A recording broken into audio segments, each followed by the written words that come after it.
They chase the old circle. They beg for approval. They try to recreate the past. They call text compromise anything to feel that sense of belonging again. But the truth is, no one can go back to being the person you were when those friendships formed.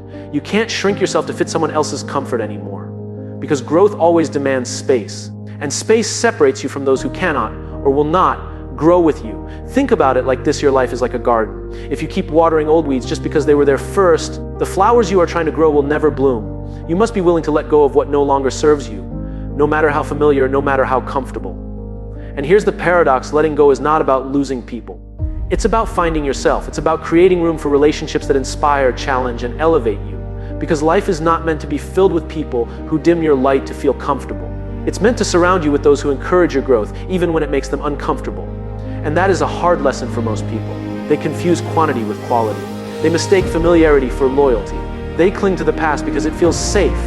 But here's what you need to understand: the right people will never make you feel like you're too much. They will never ask you to shrink. They will not disappear when you start evolving. They will show up. They will respect your journey. They will match your ambition. And that is why the loneliness you feel now is actually your life's greatest gift. It's not punishment, it's preparation. It's the quiet stage where you separate the noise from the signal, the filler from the essential, the crowd from the tribe.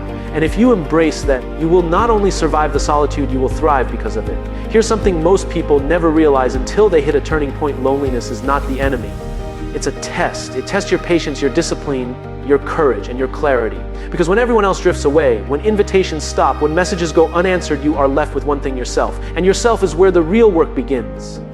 Most people fear that moment. They panic, they fill it with noise, distractions, meaningless interactions. They try to make the emptiness disappear. But the people who change the world, those who achieve something extraordinary, learn to sit in the silence and listen. They begin asking the questions no one else has the courage to ask. What do I really want? What am I willing to sacrifice for it? Who do I really need around me to grow? Because growth is selective. It is not about popularity. It is not about approval. It is about alignment. And alignment often requires walking away from the majority. The friends who laughed at your small dreams are not always the ones who will cheer your big ones. The people who thrived in comfort zones are rarely the ones who will celebrate your discomfort, the hard work, the risk, the sacrifices necessary to become extraordinary. So loneliness becomes a filter that separates those who are there for the right reasons from those who are only there for convenience.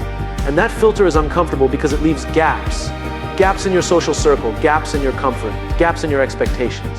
But those gaps are exactly what you need. Because in those gaps you find clarity. You begin to understand your values. You begin to understand your priorities. You begin to understand the type of people who truly deserve a place in your life. If you scroll past today, you might just miss out on something epic. Hit that follow button now.